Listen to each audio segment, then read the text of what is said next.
Kanina po file ko ho ng aking certificate of candidacy, deemed resigned na po ako.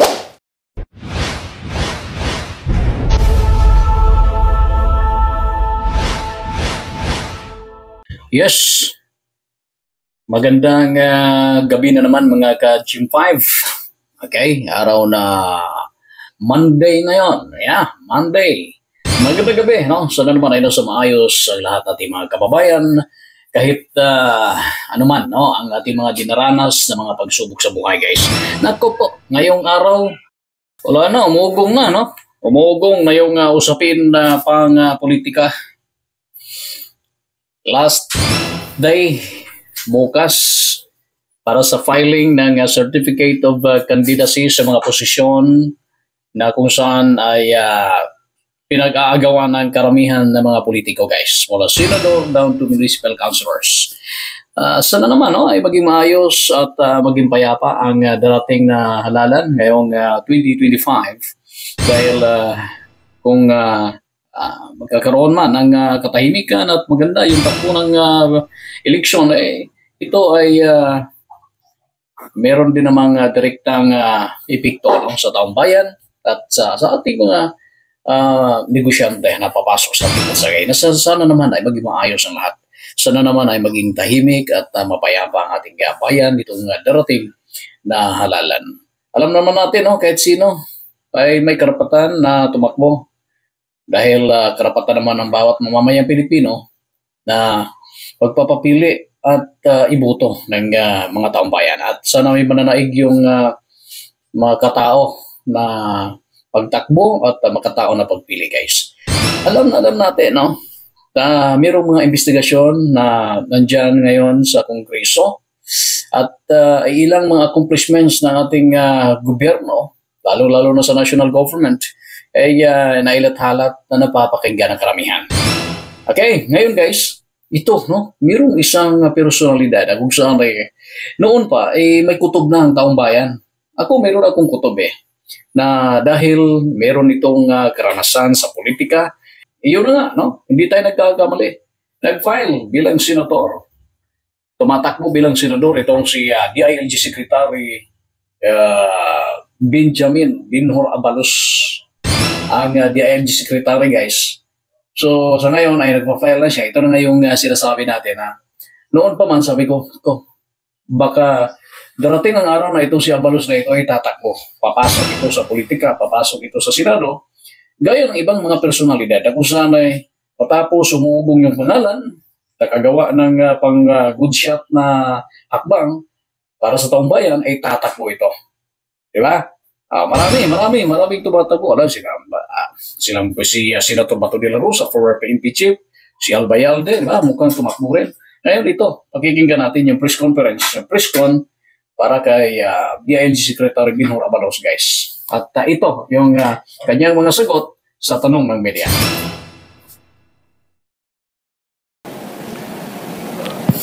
Sir, good morning po. So may we clarify, sir, are you now deemed resigned as the LG chief? Tama po yun. Kanina po file ko ho ng aking certificate of candidacy, deemed resigned na po ako. Sino po, sir, kapalit po ninyo? Sa ngayon po ay malamang OIC po muna pansamantala, pero antayin po natin ang anunsyo ng Malacanang po dito. Thank you, sir. Michael Rogas, Radyo Pilipinas. Hi, Secretary. Magandang umaga po. Magandang umaga. Michael Rogas po from Radyo Pilipinas. Sa 3 taon po ninyo bilang kalihim po ng DILG, napakarami po ninyo mga accomplishment. Paglaban sa illegal na droga, pagpapalakas po sa kampanya, laban po sa krimen, paghahanap po ng mga wanted person. Marami po mga local leaders na nagsasabi, bakit daw po kagad kayo umakyat sa Senado at bakit niyo po iniwanan agad ang DILG na sana ay mas marami pa po kayong accomplishment na magagawa sa mga susunod na mga panahon. Alam mo, Michael, kanya-kanya pong kapalaran yan Ano po? Ang importante lang sa akin sa lahat na nagampanan ko, magmula mayor, magmula congressman, magmula nung COVID time. Ako po ang chairman ng MMDA. Napakahirap dahil kalaban mo nung COVID. Ngayon DILG, siguro ang importante sa kwento ay maganda yung ending. Iiwan ko ang isang departamento na very cohesive, very united dahil sa totoo lang po, pinakamahirap ang DILG dahil napakalawak. Isipin mo, susupervise mo lahat ng mga governor, mayor, hanggang barangay captain, yung polisiya, yung policy building, kakapacitate mo yan, aalamin mo mga problema on the ground. At the same time, sinusupervise mo ang problema ng krimen ng police, problema ng BGMP, ng congestion, problema ng mga fire truck, fire station.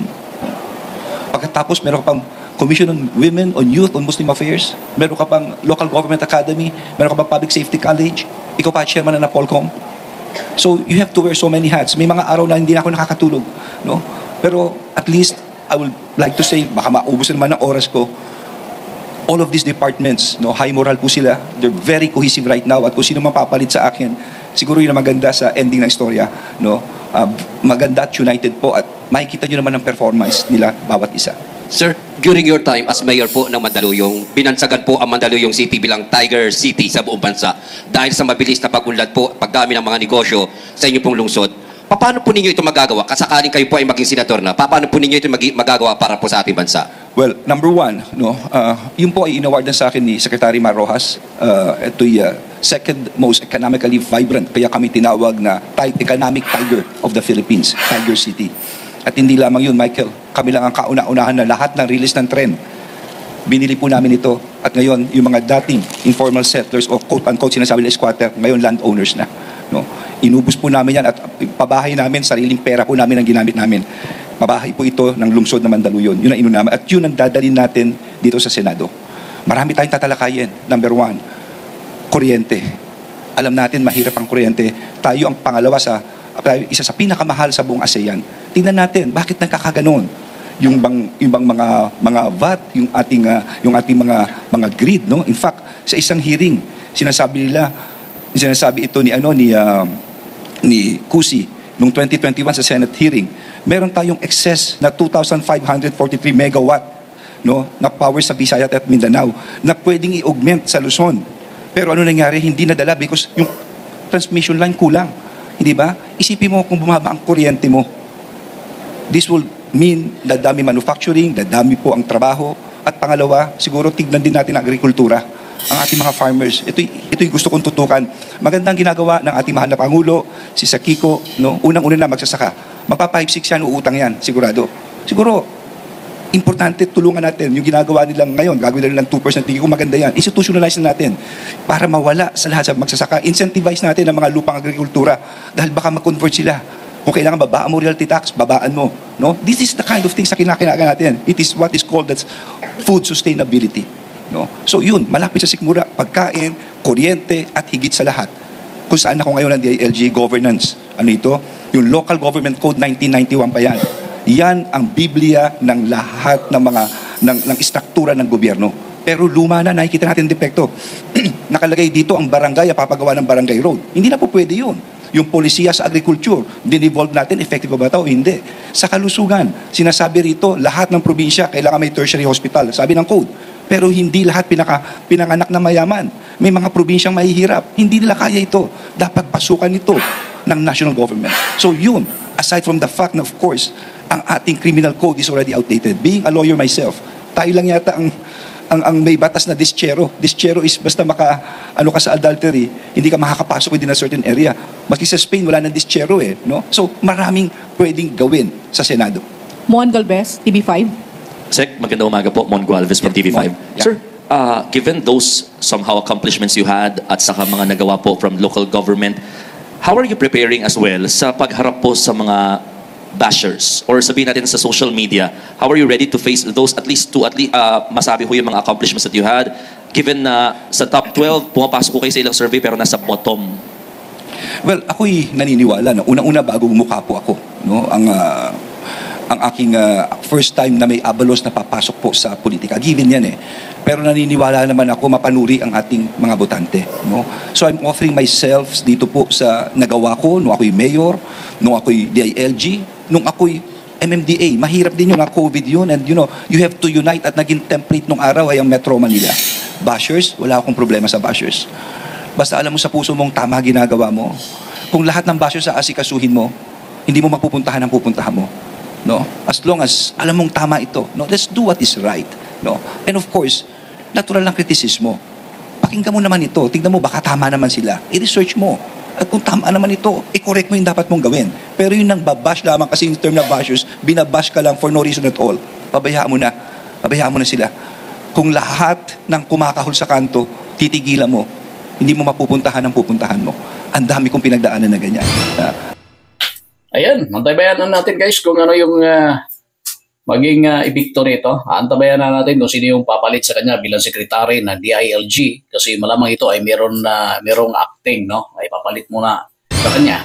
At titingnan natin kung ito ay merong magandang epekto sa darating na eleksyon, no?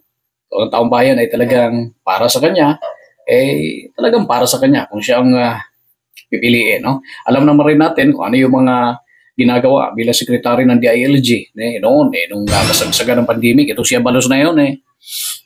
Alam niyo naman kung ano mga ginagawa, di ba? For the prevention of nitong COVID, di ba? Ngayon naging DILG secretary. At napakaraming problema ng bansa na hinaharap. Ang panghuli ay yung pagkakahuli, ay yung pagsundo niya doon kay Alice Guo, yung Banban Dismiss Mayor Alice Guo, nung nahuli doon sa Indonesia at na ibalik naman dito. Marami, no? Kay Pastor Kibuloy, kay Kibuloy, yung pagkakahuli ni Kibuloy. Diba? At kung ano-ano pang mga problema ng bansa na kung saan ay mayroong kailangang aksyonan at tugunan mula dyan sa kanyang departamento, mula sa opisina na kanyang pinamumunuan. Ang Department of Interior and Local Government, isa sa mataas na opisina ng gobyerno, no? Isa sa mga pinakamataas at hawak nito BGMP, PNP kasi siya yung head, no? Kung di tayo nagkakamali, hawak nito yung Philippine Napolcom, di ba? Napolcom, BGMP, officials, government officials, lahat mula sa barangay punta sa taas. At sa fire, di ba? Kasama din niya yun. At kung experience rin naman ang pag-uusapan, tingnan na lang natin. Okay? Abangan natin kung ano pa yung mga ganap sa susunod na mga araw. At good luck sa lahat ng mga papapili ngayong halalan kasi last day tomorrow para sa filing sa Certificate of Candidacy. Maraming salamat at mabuhay po ang buong Pilipinas. Sa mga di pa nakapag-subscribe, please subscribe po sa the channel ang Jim5 TV at syempre naman kung ting pabor, huwag niyong kalimutan na i-click yung notification bell para naman ay mag-update po tayo sa ating mga susunod na video. Maraming salamat guys at mabuhay po ang lahat.